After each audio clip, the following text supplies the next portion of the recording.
warahmatullahi wabarakatuh. Alhamdulillah wassalatu wassalamu ala rasulillah nabiyina wa maulana Muhammadin wa ala alihi wa sahbihi wa man tabi'ahu bi ihsanin ila yaumiddin, amma ba'd. Bapak dan saudara-saudara yang saya hormati, mari kita panjatkan puji syukur kehadirat Allah Subhanahu wa taala atas limpahan barokah nikmat iman, Islam, sehat dan sempat, sehingga pada malam hari ini kita bisa meneruskan kajian kita, majelis kita, yaitu majelis tilawatil Quran, dan dilanjutkan dengan kajian fikih. Malam hari ini kita sampai pada meneruskan yang kita sudah 1 bulan lebih istirahat karena Ramadan. Maka dulu sudah kita sampaikan itu sampai bab wudu, sampai pada tata cara atau kaifiat tata cara bagaimana wudu menurut keterangan dari hadis-hadis. Bagaimana sebenarnya tanpa melihat perbedaan dalam hal pemahaman. Nanti ini sampai mana itu kita kesampingan dulu, kita kaji yang kemarin itu hadis bagaimana cara Rasulullah itu berwudu, sehingga kita meniru dengan cara Rasulullah. Nah, kaifiatnya kemarin sudah kita sampaikan. Kemudian kaitannya dengan pensyariatan, wudu disyariatkan di dalam agama kita, ada di dalam surah Al-Maidah ayat 6. Ya ayyuhalladzina amanu, hai orang-orang yang beriman, idza qumtum ila sholati, jika kamu berdiri hendak mendirikan salat, faghsilu wujuhakum, maka basuhlah wajahmu, wa aydiyakum, dan kedua tanganmu, ilal marafiq, sampai ke siku, wamsahu bi ru'usikum, dan usaplah kepalamu, wa arjulakum, dan basuhlah kedua kakimu, ilal ka'bain, sampai pada mata kaki. Sehingga pensyariatan menika ada di dalam Al-Qur'an. Bahkan wudu itu tata caranya sudah dijelaskan di dalam Al-Qur'an. Jadi di surah Al-Maidah ayat 6 itu sudah sampai menyebutkan bagaimana sih sebenarnya wudu. Nah, di situ memang dari keterangan ayat Quran ini, maka kemudian nanti para ulama itu menafsirkan berkaitan dengan hukum-hukum seputar wudu. Misalnya di ayat ini itu tidak menyebutkan bilangan. Tapi Rasulullah ketika mencontohkan itu bilangannya 3 kali. Maka kemudian ulama fikih itu menafsirkan bahwa untuk bilangan itu yang wajib sesuai dengan yang tertera di dalam Al-Qur'an.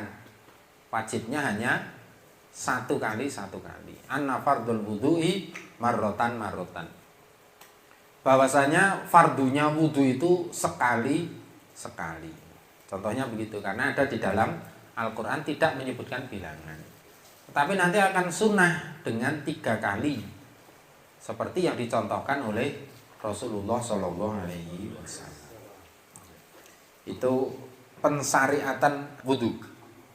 Lalu ada hadis riwayat Bukhari, la tuqbalu sholatu ahadikum, tidak diterima sholat seseorang di antara kalian, idza ahdatsa, jika dia berhadas, hatta yatawaddoa, sampai dia berwudu.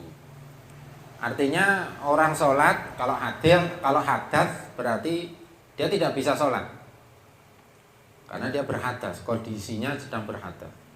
Agar sah sholatnya maka dia harus wudu. Maka wudu itu penghilang keadaan hadas, sehingga menjadi jelas bahwa orang untuk sholat maka dia harus berwudu, harus dalam keadaan suci. Suci dari mana? Dari hadas dan najis. Nanti di keterangan yang lain itu berkaitan dengan najis. Jadi 2 yang menyebabkan itu, yaitu hadas dan najis bukan.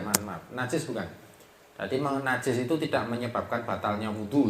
Yang membatalkan wudu itu adalah hadas. Jadi kalau hadas itu keadaan, kalau najis itu zat. Jadi ada zat yang menempel pada tubuh kita, zat najis. Nah itu najis. Itu tidak membatalkan wudhu.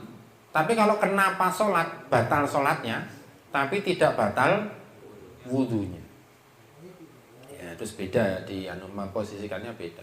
Sehingga ketika kita sedang sholat, mak teleni ono telek cecak, maka kita tahu, maka batal. Karena ini kena najis. Syaratnya sholat itu harus suci dari mana?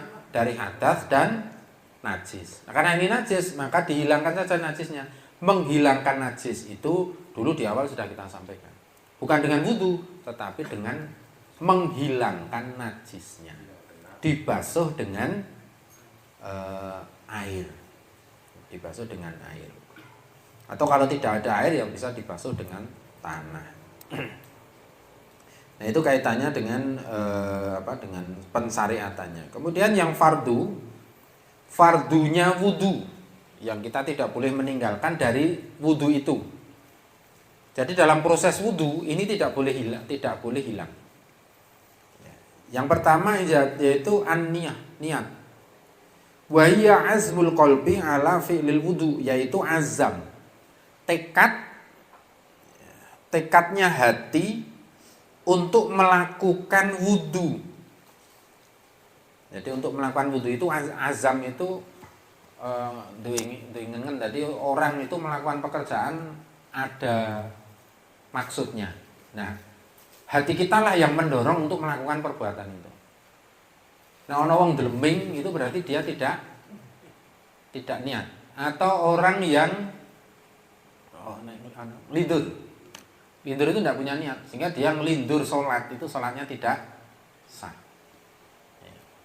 Atau orang yang sama sekali nanti karep opo-opo, komen ya sewaton ubah-ubah, sama sekali tidak punya karep, itu juga tidak sah. Makanya yang namanya ikhlas itu bukan kok orang dikarep, nek dikarep itu mah koyo wong edan, nggak punya tujuan.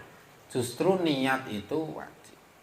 Bagaimana pelafalan itu, pelafalan wudhu seperti kalau di TPA itu dulu ngajari nawaitu wudu'a li rafil hadatsil al asghari fardhu lillahi ta'ala, itu dilafalkan seperti itu. Nah, sebenarnya itu lafal ya. Kalau lafal sebenarnya di zaman Rasulullah tidak ada. Rasulullah itu melafalkan niat itu hanya untuk haji dan umroh. Haji dan umroh. Kita itu kadang-kadang mohon maaf ya, tapi kalau yang melafalkan niat ibadah itu Imam Syafi'i itu memberikan memberikan kebolehan. Bolehnya meniatkan melafalkan niat untuk membantu hati. Kadang-kadang ada yang ngekor batin yang angel misalnya. Kura gelelar ini kan muni atine iku ngeten iki ora iso, maka kemudian harus dibantu dengan muni. Koyo nek semangat aku niat salat opo misalnya begitu. Jadi makanya saya itu kadang-kadang kalau membantu ya enggak apa-apa, tapi saya tidak harus dengan bahasa Arab. Karena tidak masuk rukun. Tidak masuk rukun melafalkan niat untuk ibadah kecuali tadi haji dan umroh. Jadi tidak menjadi satu rukun lafalnya. Sama, lafal niat sholat itu bukan rukun, sehingga kan tujuannya untuk membantu. Karena bukan rukun, maka boleh kembali kepada tujuan. Misalnya dengan bahasa kita, dengan bahasa Indonesia itu boleh. Saya berniat hendak sholat subuh 2 rakaat. Fardu, sholat subuh fardu 2 rakaat sebagai imam atau sebagai makmum. Misalnya begitu ya. Tapi ketika kita tidak menyebutkan niat itu pun itu tidak apa-apa. Tidak kemudian kok sholatnya tidak sah, bukan. Karena niat itu tempatnya di hati. Tapi Imam Syafi'i membolehkan melafalkan niat kalau untuk membantu hati. Maka saya mengikuti pendapat kalau yang seperti ini kadang-kadang pakai bahasa Indonesia tidak apa. Termasuk di imam itu sawu sufufakum misalnya. Silakan rapatkan dan luruskan safnya. Karena bahasa Arab kita menjadi satu kebiasaan saja ketika ada imam itu menyampaikan begitu, itu kemudian semuanya menjawab sami'na wa ata'na. Sami'na saya mendengar, wa ata'na dan saya taat. Meneng wae dadi sami'na wa ata'na meneng wae anune sing jembar sing blentong itu kan tidak kembali kepada maksud dari, dan itu menjadi kewajibannya imam sebenarnya. Jadi mohon maaf loh, kita kalau sholat jadi makmum, kuwi ojo ngengkel karo imam. Imame ngono, Pak nyun sewu dirapetke. Imame mbok imame ora wel. Lah karena imam itu punya kewajiban ngatur jamaah. Ibaratnya komandan ya. Komandan imam itu kan pemimpin barisan. Masa komandan ngabani hadap kiri gerak, ora wel komandan ini. Ya enggak bisa, ya harus mengikuti begitu gitu. Dan begitulah imam memang sebelum, makanya saya menyempatkan, saya wis gandeng wis do paham, none dhewe kan udah paham. Dan itu bukan rukun ya, bukan rukun. Sehingga ketika saya melihat sudah sudah lurus, sudah rapet ya sudah, kadang enggak perlu saya sebut. Nek isih ono ya kadang-kadang cuman saya dapat laporan ibu-ibu sing isih ono. Padha mentong-mentong, lha muni golek ana sing nyingkiri kae, ana sing golek. Dadi ana sing golek kae, dadi akhirnya ngepas-ngepaske ngepas-ngepasi posisi yang akhirnya blentong ibu-ibu laporan begitu. Ya sudah saya sampaikan di pengajian ibu-ibu, itu bagian. Itu perintah bukan hanya untuk laki-laki, tapi untuk perempuan kalau sholat jamaah. Jadi, tapi kalau yang laki-laki, alhamdulillah kita cuma nengok itu sudah, kita tengok itu sudah rata ya sudah lurus sudah. Itu ya kaitannya dengan niat. Jadi harus paham. Jangan sampai kita tidak paham. Makanya saya kalau nggak ada ya saya kemudian nyun sewu Pak rapet, nyun sewu lurus kemajuan misalnya. Dan itu kalau kita pun dalam posisi makmum ya harus manut. Ya, jangan sampai kita itu ngengkel dengan instruksi imam, dan itu bagian dari kewajiban si imam. Nah, kembali kepada ini tadi, dari fardu pertama adalah niat, dan niat itu semuanya pada amalan itu pasti harus dengan niat. Innamal a'malu binniyat, itu menjadi standar bahwasanya semua ibadah itu harus dengan niat. Yang kedua, yang wajib itu ghuslul wajhi min a'lal jabhati ila muntahad dab. Membasuh wajah dari a'la, paling atas dari bathuk. Ukurannya bathuk loh ya. Bathuk itu ya standar piye lek arepan. Entah-entahane rambut lah sing botak. Sapi ini kepala ya tetap. Walaupun botak ini tetap kepala. Sehingga kita ya standar dari paling atas dari bathuk sampai kepada akhir dari dagu, dari dagu. Dari dagunya ini. Ini semuanya termasuk hati-hati bahwa lekuan ini juga bagian dari. Nah, mata ini kelihatannya organ luar, tapi ini organ dalam. Artinya organ dalam tidak wajib kena. Jadi kita tidak harus misalnya harus dibasahi dengan air mata itu loh. Jadi misalnya melulung terus dipiyoking itu tidak harus. Jadi misalnya kita itu membawa air kemudian dibasuhkan ke sini dengan mata terpejam itu tidak apa-apa. Karena mata itu adalah organ dalam, bukan organ luar. Sehingga tidak harus dikopyoki nganggo pakai air itu tidak harus. Sampai ke daguran. Lempitan-lempitan inilah yang harus kita waspadai bahwa dia harus kena air ya, harus kena air. Nomor 3, ghuslul yadaini ilal mirfaqaini. Membasuh kedua tangan sampai kepada siku. Ini wajib, sampai ke siku itu wajib. Sing jenenge ada pertanyaan, Mas, nilai wudu sing dhuwur ngene iki piye, Mas? Kita lihat kalau kita melihat melihat teks ayatnya itu kan ila mirfaqaini. Ya tadi di apa ini? Ilal marofiq kalau di ayatnya ini. Wa aidiyakum ilal marofiq, dan basuhlah kedua tanganmu sampai ke siku. Kalau sampai itu kan berarti misalnya sampai ke Jakarta. Itu berarti mulainya dari Jakarta atau di luar Jakarta? Di luar. Sehingga Jakarta itu menjadi tujuan. Jadi Makanya dimulainya dari telapak tangan naik menuju ke siku itu tadi. Ya. Kalau mau sampai ke atas boleh, tapi kalau di bawah siku nggak boleh. Intinya siku itu bagian wajib harus kena air siku ini. Adapun kita pengen ngepol ya itu kan termasuk keutamaan. Keutamaan memanjangkan huruf yang kemarin sudah kita sampaikan seperti itu. Kemudian mashur ra'si minal jabhati ilal qafah.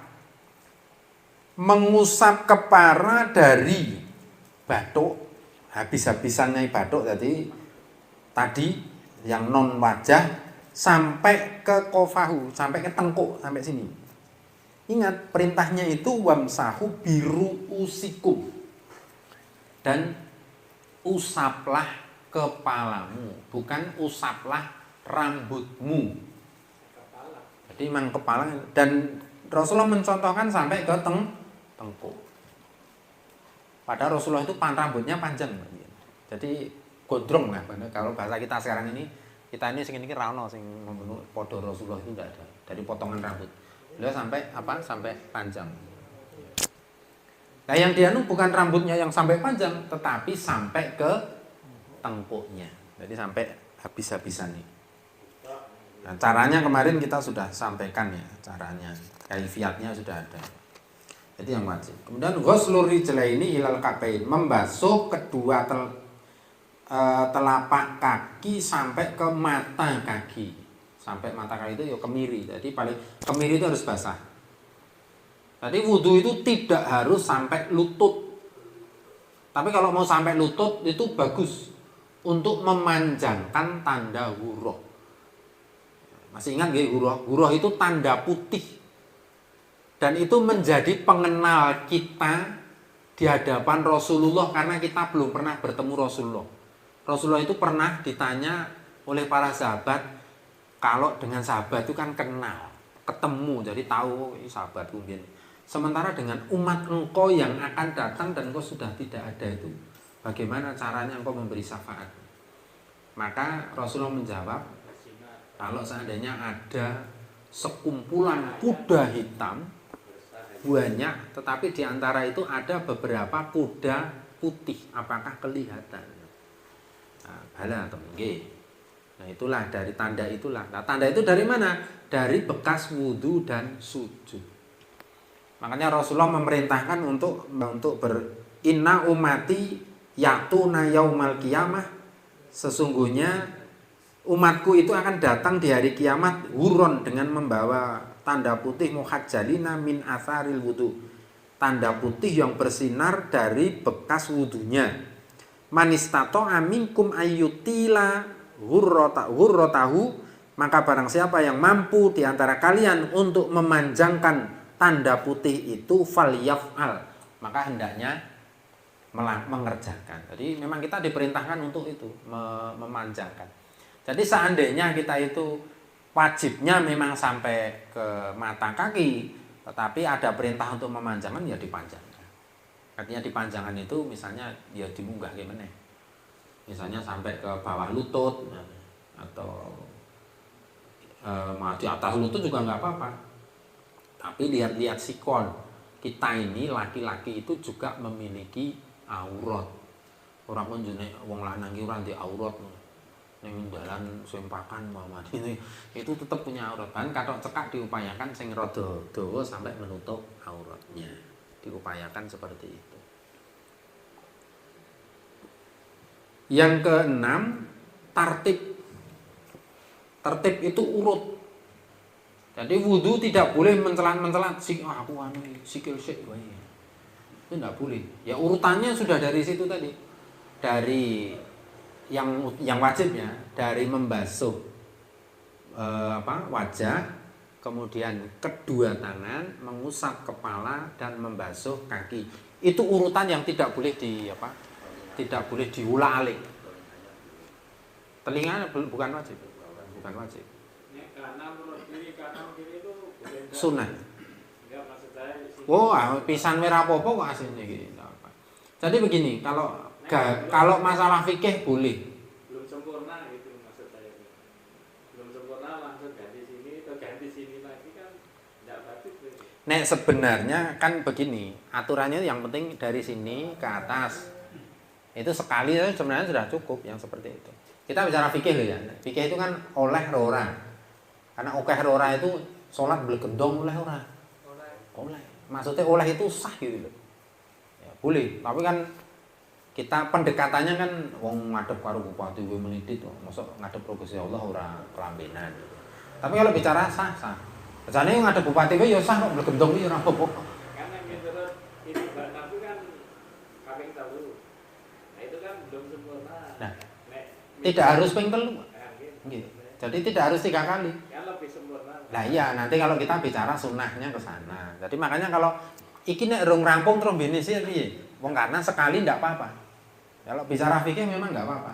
Cuman kalau kita, kayak kan gini, kemarin sudah kita sampaikan ya, kaifiatnya itu kan 1, 2, 3 menurut dalil hadis. Saya pun mengamalkannya seperti itu. Karena saya melihat anunya gitu. Tapi ketika ada yang kok ngene, ngiwo nengen. Karena kan wong terus ngiwo pisan ora sah nengen nih. Wis ngono kuwi. Salat wudunya tetap sah. Ya. Karena sekali we rapopo gitu. Jadi ditambahin ini yo nggak apa-apa gitu loh. Karena kan berkaitan dengan anunya saja. Wong nanti kanan kiri saja itu bagian dari sunnah. Kiri kanan. Kanannya itu tidak menjadi apa? Wajib. Ya, tidak menjadi wajib. Jadi ono sing kiwa sik piye? Boleh enggak? Sah enggak wudunya? Sah. Tapi berkaitan dengan adab tadi. Sama dengan sholat dengan bergentong itu tadi. Nek bicara fikih itu sah. Tapi setidaknya gini loh. Kita itu gini. Kenapa saya sampaikan fikih? Agar kita itu ketika beda, ada yang beda. Kuwi ngerti bu kayak nganggo ngono kuwi. Itu enggak apa-apa ngono loh. Jadi, tapi kita tetap kalau saya tuh mempelajari tak madzhab ini gini, oh lah ya memang anunya gini. Ya sudah, aku nonton oh ya ora apa-apa biasa wae. Tapi saya meyakini yang mana itu berdasarkan kadar yang saya pahami dari berbagai itu menurut logika ilmu saya. Basic dari dulu di Mahat itu kan ini cara mengambil pendekatan satu hukum. Nah, saya mengambil pola seperti itu. Sehingga saya lebih anu dengan ini gitu. Contoh tadi, ngene iki boleh ngene iki ono yang sekali wira apa-apa.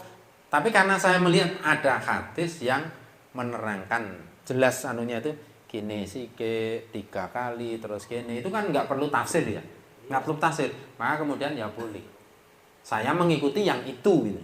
Tapi kalau ada yang beda dirunut asal fikihnya seperti apa, asalnya si jiwe ulah gitu. Maka jenengan misalnya bingung ora ono banyu arep wudu lah wong nganggo sakmene wae ulah kok bisa kok wudu nganggo segini itu bisa loh. Jadi misalnya nih, curke sak mini sak kapyok ya. Enggak mesti. Tadi misal set diratakake. Sing penting ora ucul. Ya, sekali ini dingenek-ngene wis sahan. Terus ganti kanan ngene. Pon antek di sekali saja. Makanya sebenarnya 1 gelas ini cukup untuk wudu. Tidak harus tayamum. Tayamum ono banyu sak misalnya aqua itu kan air mutlak itu. Ini air mentah itu. Sehingga itu boleh, enggak apa-apa dipakai. Makanya kalau misalnya lepas kalau lepas belum sempurna, itu berarti harus mengambil air yang baru. Karena itu sudah menurut mazhab Syafi'i begitu. Jadi itu ya jadi cara mengambil hukumnya itu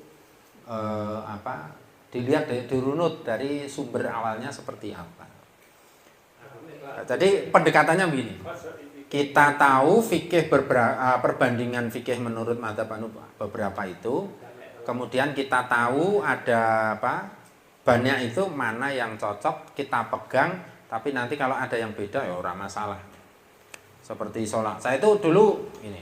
Saya kalau takbir zawaid itu sholat id itu dulu. Saya itu 7 itu sudah dengan takbiratul ihram. Ya. Tapi kalau sebenarnya karena ada beberapa yang saya bandingkan namanya itu saya lebih yang itu dan itu itu masuk bagian 4 mazhab. Kalau mazhab Syafi'i memang 7 itu di luar takbiratul ihram. Mazhab Maliki itu 7 itu dengan sudah takbiratul ihram. Dalilnya sing dilihat itu dalilnya ini ternyata yo jadi itu masuk wilayahipun ulama dalam memahami hadisnya sama. Hadis sama itu iki wis gabung ro takbiratul ihram apa urung ro takbiratul ihram dengan apa yang sama. Karena rasa bahasa orang ini bisa berbeda-beda. Wong ana sing telu bareng kok. Zawaid itu telu. Dan hukumnya sunnah. Jadi upamane ana sing Allahu Akbar orang nganggo ngene-ngene berkali-kali tapi zawaid tidak. Itu salat Idnya tetap sah. Salat Idnya tetap sah. Dan 4 madzhab itu macam-macam. Ana sing telu bareng. Jadi memang luas ya. Karena masuk wilayah ijtihad. Jadi wilayah pendapat. Oke. Kemudian yang tadi tertib ya, jadi urut, tidak boleh mencelat-mencelat. Maksudnya urut itu ya tadi yang wajib-wajib itu misalnya dari wajah, kemudian tangan, kepala, kemudian kaki. Itu yang wajib itu. Tidak boleh kita kaki, lagi tangan itu usik misor sik wae enggak bisa. Harus wis urut ya ngono kuwi ya kudu ngono kuwi. Kemudian yang ketujuh al-mualah. Mualah itu mengerjakan wudhu fi waktin wahidin, mengerjakan wudhu dengan satu waktu, ora oleh kepedhot. Nah sebentar, makanya ini harus dalam kondisi kalau sebenarnya kita itu makanya kan nyok ini misalnya jupuk air di pegunungan, banding ini bone itu banyak ini kok sak kuprit akeh tinggu untuk separuh entek. Nah kadang-kadang kan kita itu tadi karena ragu-ragu karena orang yakin dengan ilmunya itu kudu ping telu. Padahal dalam kondisi tertentu ya kaya ini tadi itu misalnya sekali saja itu sudah sah. Ning dinggo ping telu ki jane sah cukup ternyata sak gelas itu cukup. Sak botol aqua sak mini sing kecil gelas itu ternyata 3 kali cukup. Tapi kan kita tidak harus kebiasaan kita itu kan karena pakai pakai keran gitu ya. Ya nek nggo keran ora masalah. Tapi kan yang kita bilang kalau dalam posisi tertentu. Nah, yang tidak boleh kalau seandainya itu tetap ya karena yang dilalai angel sih arep anu. Kemudian akeh sak tengah dalan harus nyiduk meneh itu dalam rangka masih memenuhi hajat untuk wudhu, maka itu dianggap tidak terputus. Dianggap tidak terputus. Ning umpamane ngene. Agek membasuh wajah, tangan, kancane teko ada piye lek wo wingi iki anu yo. Ngomong dari mimil ngono ki mandek. Maka itu harus mengulang dari awal. Jadi mengerjakan wudhu dalam satu waktu. Tapi kalau ada hajat, hajat pun ya ada aturannya. Orang tetap dengan waktu yang cukup lama dan pasti ada. Misalnya begini. Adewe nganggo entuk sak gelas. Aku dan wudu dilarang cukup. Akeh tekan kepala, sikile urung. Wah, golek anu sik wae, golek aku mumpung-mumpung tekan Bantul misalnya. Itu beda yang seperti itu. Jadi belum pasti. Tapi yang pasti dengan waktu yang tidak terlalu lama itu masih dibolehkan. Boleh. Kemudian sebagian dari ulama, ini perhatian, itu memasukkan ad-dalku. Dalku ini menggosok itu bagian dari wajib. Sebagian ya. Artinya memang ini menjadi wilayah menjadi perbedaan pendapat. Kan ono wudu itu sing misalnya ngene. Jadi kocor ini bagi yang memahami menggosok itu wajib ya harus digosok. Jadi memasukkan ke istilahnya itu ke sela-sela. Tapi bagi yang tidak mewajibkan ini memang wilayahnya, karena memang nggak ada dalil nasanunya nggak ini masuk wilayah pendapat. Ada yang kudu ini, ada yang ya kuwi mau. Ya kaya murid-muridku kene wudu ya sikile sebenarnya ngene. Asal teles lho ya. Nek ra teles ya tetap nggak bisa. Lah untuk mengamankan itu sebenarnya paling amal ya tetap harus dengan digosok. Nah, itu karena memang ya wilayahnya wilayah apa wilayah Tapi perempuan ya, kadang neng jamaah kan, nek dibuka tuh auratnya kita lah. Kadang dia baru dibasuh kudung ini kan. kalau dibasuh kudung sejauh yang kita pelajari itu yang boleh itu yang dibasuh adalah sepatu. Sepatu gitu. Nggih. Diusap sebenarnya bukan dibasuh. Diusap. Jadi nek lunga misalnya kita dalam perjalanan dingin ya, para sahabat dulu ini kan memang perjalanan kita dengan sahabat kan beda. Aduh, soalnya yang telenyak-telenyak nih nih. Misal, tapi kalau zaman dulu kan lewatnya padang pasir. Jadi ketika dingin itu diusap. Sejauh dalil lanunya belum ada. Kalau para wanita setahu saya tak takoni ibune ini do wuduan wae piye. Itu do disela kok. Jadi bukan kok sing diusap bagian luar jilbabnya tetapi di apa? Lah diusap itu kan kembali ke makna itu wamsahu biru usikum dan usaplah bi itu bermakna duganda. Jadi ini diterjemahkan itu bisa begini, dan usaplah seluruh kepalamu. Tapi bisa juga dimaknai dan usaplah sebagian kepalamu. Ketika dia mengatakan sebagian, maka kemudian ada yang wudu. Ini wis dianggap sah. Karena dia sudah mengusap kepala. Ada bagian kepala yang sudah di ora kudu kabeh.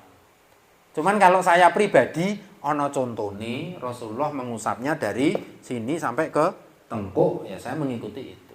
Tapi ketika ada yang sing dong ngene iki, ya saya ora kok njero waru iki yo. Karena memang ya itu tadi luasnya begitu. Oke. Kemudian yang termasuk sunnah. Pertama adalah tasmiyah. Tasmiyah itu membaca bismillah. Kan istilahnya itu kan ada basmalah, ada tasmiyah. Itu kan untuk menyebut jadi kalau mari kita buka dengan membaca tasmiyah. Berarti harus baca bismillahirrahmanirrahim. Biasanya bismillah. Karena yang keras itu enggak ada istilah-istilah itu pokoknya orang dibuka dengan basmalah ora ono. Dibuka tasmiyah ra ono. Mari kita buka dengan bismillahirrahmanirrahim. Yo monggo. Tapi memang ulama itu memberi nama seperti innalillah itu namanya tarjih, alhamdulillah namanya tahmid, la ilaha illallah namanya tahlil, ya Allahu akbar namanya takbir. Itu kan ya memang sudah menjadi ketentuan, tidak apa-apa. Tasmiyah, bismillah. Kalau wudunya di tempat yang ada wisinya, maka membacanya dalam hati, tidak usah dilafalkan. Jadi kalau misalnya terutama ibu-ibu biasanya karena di luar yang jaba ora nutup aurat nek wudu di kamar mandi, maka dia membaca bismillahnya itu dengan hati, tidak dilafalkan, karena kita dilarang melafalkan kalimat Allah di tempat di kamar mandi tadi. Jadi yang ada tempat WC-nya itu tidak diperbolehkan. Kemudian ghuslul kafaini salasan qabla idkhalihima fil ina. Membasuh kedua telapak tangan 3 kali. Itu sunnah. Jadi itu sunnah. Tapi sebenarnya itu menjadi ya sunnahnya lebih ke muakkadah karena tangan ini menjadi alat untuk menuju kemana-mana nanti. Alat pembersih tuh. Karena kita itu kan nanti membasuh kepala wajah yo nganggo iki. Membasuh tangan yo pakai ini juga. Mengusap kepala yo pakai ini juga, sehingga untuk membersihkan sesuatu maka yang untuk membersihkan itu harus bersih juga. Dan ini memang perintah. Bahkan ketika seseorang itu terutama habis tidur ya misalnya. Itu Rasulullah mengatakan idza istaiqadha ahadukum. Jika seseorang dari kalian itu bangun tidur min naumihi dari tidurnya, fala yaghmis yadahu fil ina, jangan memasukkan tangannya ke dalam bejana. Ya, bejana itu ya sing wudu itu tadi. Hatta sebelum yaghsilaha salasan, sebelum membasuhnya 3 kali. Jadi sebelum dibasuh 3 kali, itu hendaknya jangan dimasukkan ke bejana yang untuk wudhu. Ingat-ingat, insya Allah kita lanjutkan di pertemuan yang akan datang. Ya, terima kasih. Assalamualaikum warahmatullahi wabarakatuh.